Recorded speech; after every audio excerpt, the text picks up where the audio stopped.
Hello, my name is Angelica Sterrett, and this is my submission for an intramuscular injection. So, first let's go ahead and get started. I have my MAR here, and I'm going to perform my first check, which is right patient, right medication, right dose, right route, right time. So the patient's name is Millie Larson. Her date of birth is 1/1/1936. Medical record number 123456. It looks like she has no known allergies according to her MAR. I will verify that when I see her in person. We are going to be giving her practice haloperidol 2 milligrams intramuscular. So it is the right patient, the right medication, the right dose, the right route, and it is due now, so it is the right time. And she has no known allergies. I'm going to wash my hands and prepare the medication. Okay, so I am going to put down a barrier here. I have a brand new syringe that has not been opened. It is still sterile. This is an IM injection. For an IM injection, you can administer 1 to 5 mils in the muscle, or 1 to 2 mils for a child or an older adult.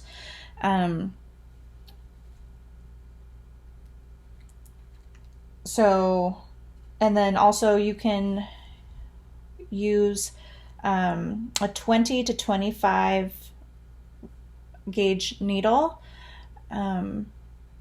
for aqueous solutions, and you can go use a 18 to 25 gauge needle for an oily solution. So just to draw up the medication, I am going to go ahead and use this 25 gauge 5/8 inch needle, and then to administer the medication, I'm going to use this 23 gauge 1 inch needle. I am getting a gauze sponge in case there's any bleeding, and 2 alcohol prep pads. I'm using 1 alcohol prep pad to cleanse the top of the vial, and I'm going to use another prep pad to cleanse the insertion area. Okay, so when I pull out the medication, the haloperidol, I'm going to do my second check. So this is practice haloperidol, 5 milligrams per mil, and I'm also going to check the expiration. It is currently 2022, and this medication does not expire until 2031, so it is still good. I am going to compare it to the MAR. So practice haloperidol for patient Millie Larson, date of birth 1/1/1936. Again, I'm going to make sure she has no known allergies according to her MAR. It says 2 milligrams, and this is 5 milligrams for a whole mil. So I'm going to do my math, and 2 divided by 5 equals 0.4. So it's going to be 0.4 mils that we are administering. Let me go ahead and check that again. 2 divided by 5 is 0.4. 2 divided by 5 is 0.4. Okay, just wanted to triple check that. Okay, so I checked the patient, the date of birth, allergies, the medication, the right dose, the right route, intramuscular, and the right time. And for agitation, the patient's agitated. So let's go ahead, and in order to keep everything clean, I am going to very cleanly take the needle out. And I have a barrier down, in case I didn't already say that. And in order to keep it nice and clean, we're going to peel that back and only expose the hub.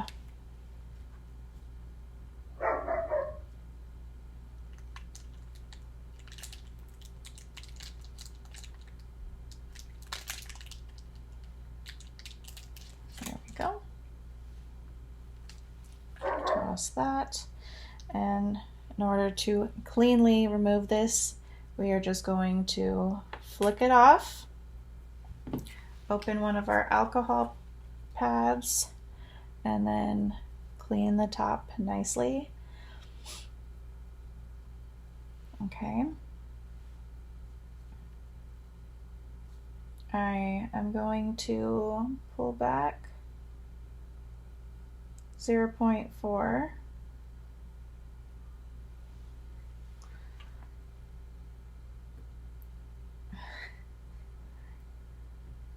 And to make sure I don't poke myself, I am not going to hold the vial when I poke it in.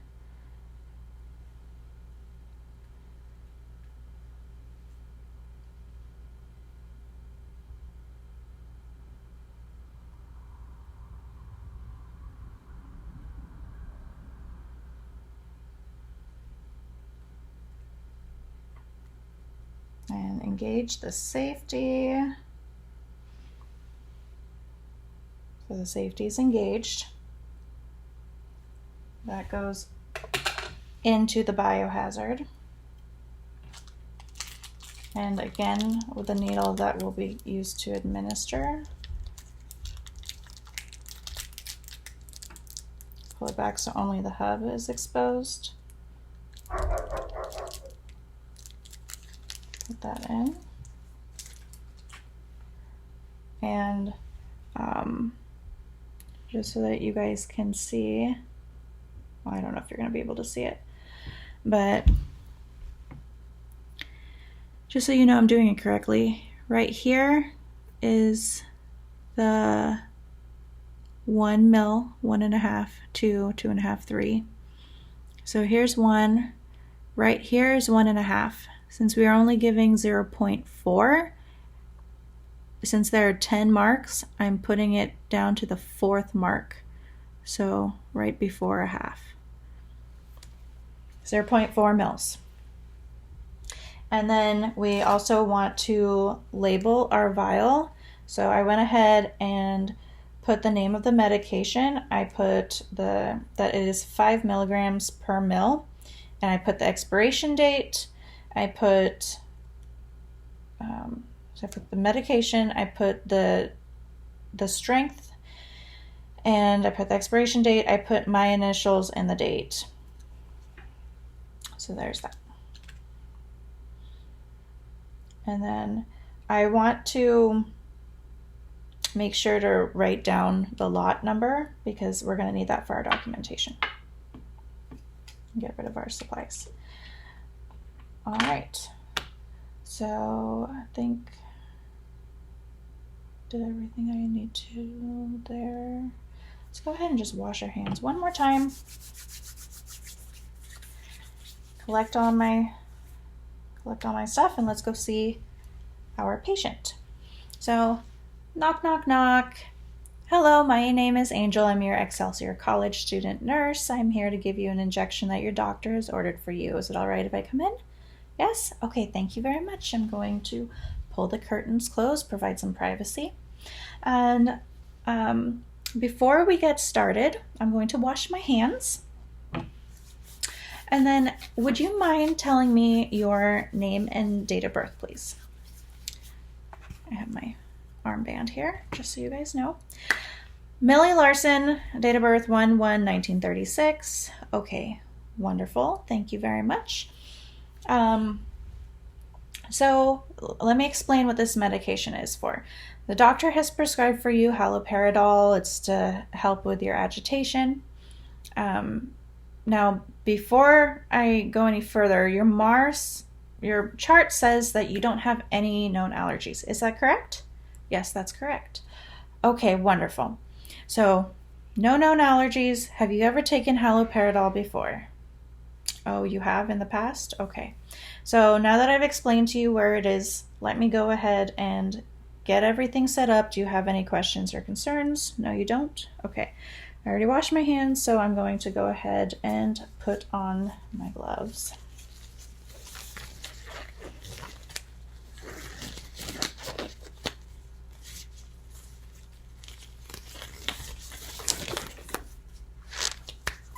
So let me go ahead and explain to you, here's my patient, where I'm going to go. So this is the frontal side of the patient over here. This is my left hand. So if this is the greater trochanter of their hip, this is the anterior superior portion of the iliac spine. So the palm is going to go on the greater trochanter. This is going to go on that your index finger is going to go on that anterior superior iliac spine, and this is going to go outwards. And then in this triangle, we are going to inject right in there. So do you have any questions for me? No? Okay. So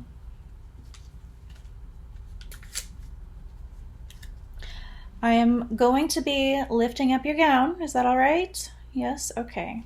I'll provide as much privacy as possible. If the patient's bed is down, I'd elevate it to keep good body mechanics. And I would, since this is on their hip, I am going to position them in a lateral position with them nice and comfortable, their hips slightly flexed. So my cleansing technique is starting from the middle and working my way out. I'm going to allow that to dry, and then when I am inserting the needle, I am going to use my thumb and my index finger to pull the skin taut, and I'm going to go directly in at a 90-degree angle. You know what? I think I can tilt this downward. Okay.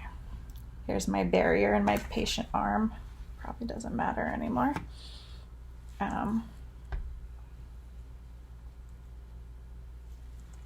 And again,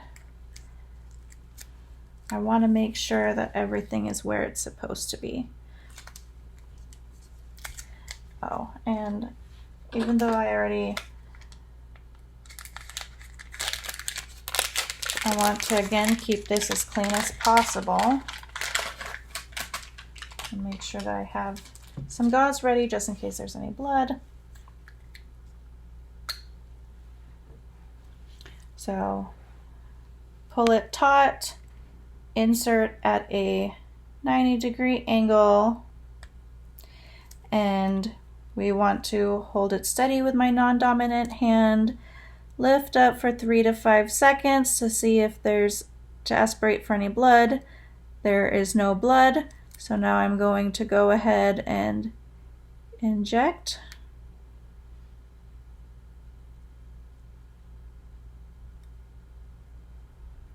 And I'm going to remove it slowly. Engage the safety. This is, okay, inject safety and put it directly into my sharps container. Make sure that there's no blood. If there is any, I would just dab it, and I can even put a band-aid there. Yes, definitely no blood. There it goes. Now I'm going to remove my gloves, toss that in the trash, wash my hands, and provide for privacy again, cover them back up, and let me know if you have any questions or concerns. Make sure that they have their call light in reach and their bed is in the lowest position. Thank you very much. And I'm going to go chart in the MAR.